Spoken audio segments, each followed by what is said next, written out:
Alrighty, now we're going to cover something routine, but not quite routine. We're going to use a knife disarm as an excuse to do a basic lock flow I like to teach. I have a philosophy about the other guy's arms. Basically, if the other guy wants to hurt me, he has to donate an arm to me to do that. And chances are I know more to do with that arm to benefit me than he knows to use that arm to hurt me. So odds are in my favor. So I'm trying to keep it that way. So we're going to open up. Don't have one of these, and I highly recommend you get one of these or something similar to it. Can't stand seeing those flimsy rubber practice knives and when you stick somebody with it, it bends and you can't even tell you hit somebody with it. Get something that has a little oomph to it. So when you poke somebody with it, they know they have been poked with it. And it's a lot more realistic. It's something with some weight to it. I highly recommend grabbing one of these. So we're going to use glancing lance as an excuse to get into this lock flow. So you got the stab coming in, and we drop back.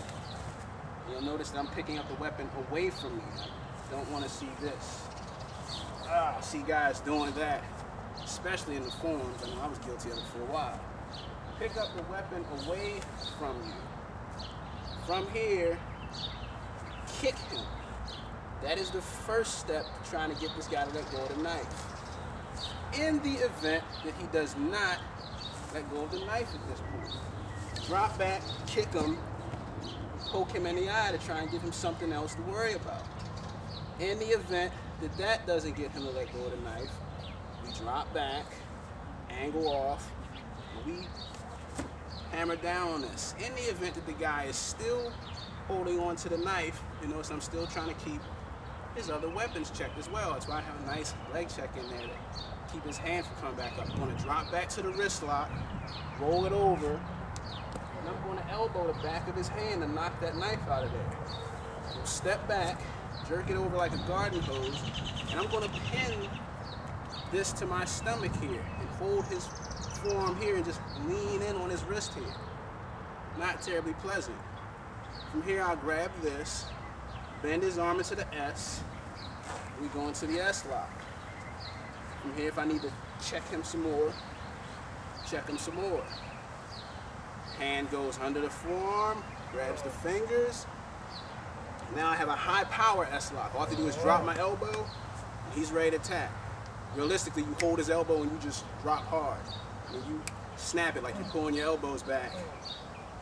I'm going to bend his arm here, bend his fingers, turn it, and I'm going to pull his fingers up into the finger lock here. Now that we have the finger lock, I'm going to torque it, stick my arm in here, reach over, grab under his chin. I'm going to flex his shoulder this way by lifting my left elbow, and I'm going to pull his chin this way. This isn't a submission lock, this is just a transition. This is not something I'm going to sit here and hold on to. I just want to keep him busy and get him off balance so I can get his head to drop. And we'll spin around here for this part of it. Once we get his head to drop, I'm just going to keep my right knee on him, push him over, clear his body if I have to with this hand, nail him a good one, step over. And this is that favorite arm bar you've probably seen in my other clips where I just sit here and push the hip forward and break his arm. When I say step over, I'm just stepping over because he's my brother and I love him to death. I couldn't do this stuff without him. You don't want to step over the guy's head, you want to step through the guy's head by accident. All it means when the police report comes around was an accident that you stepped through his head into the concrete. Never say you did on purpose. It's always an accident. Everything is an accident, all of that. Just a simple lock flow, work with it.